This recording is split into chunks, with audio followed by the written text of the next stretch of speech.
To understand the physical mechanics of his game and why he ultimately went exactly 22nd in the draft, we have to look past the spreadsheet and dig into the advanced scouting tape. Draftballer's profile introduces him with the phrase offensive flamethrower. And they back up that flamethrower moniker with the tracking data. Draftballer cites his true shooting percentage at an elite 63%, which factors in the added value of three-pointers and free throws. That's incredibly high for a guard. It is. But the percentile rankings are what really explain his playstyle.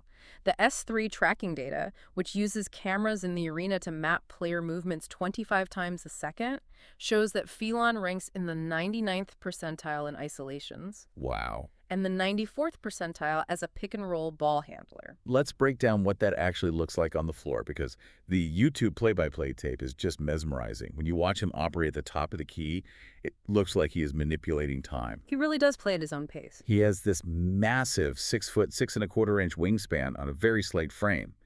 And he uses these subtle hesitation dribbles to freeze the defender, and then he uses that long wingspan to release the ball far away from his body where a bigger defender simply can't reach it. Yeah, that spatial awareness is elite. He's throwing these incredibly precise lob passes to his big man, Aiden Sherrill, right over the outstretched arms of the defense. It all traces back to the paint space mechanics he learned on the driveway. He doesn't need a runway to accelerate. He just needs a sliver of an angle. And the pinnacle of this was the mid-February game against Arkansas. It was a double overtime, absolute bloodbath. You watch the tape to the final 5 minutes, and everyone on the court is exhausted. Heavy legs everywhere. Exactly. Yeah. But Phelan is out there orchestrating every single possession.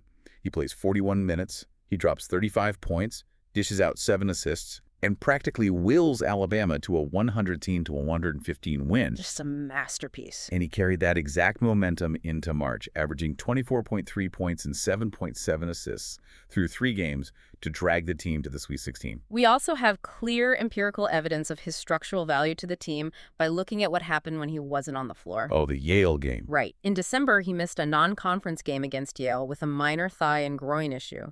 And without him, the entire geometry of Alabama's offense completely collapsed. They just looked lost. They didn't have a player who could effortlessly break down the first line of defense without a screen. The spacing completely vanished. It proved that he wasn't a product of the system. He was the engine making the system work. So the tracking data and the film prove that he is an absolute savant at finding and exploiting space on a basketball court. He carries his team to the Sweet 16. He hits historic efficiency benchmarks, which brings up a glaring contradiction. The draft slide. Yeah. If he is doing things we haven't seen from a college guard since the year 2000, why on earth wasn't he drafted in the lottery?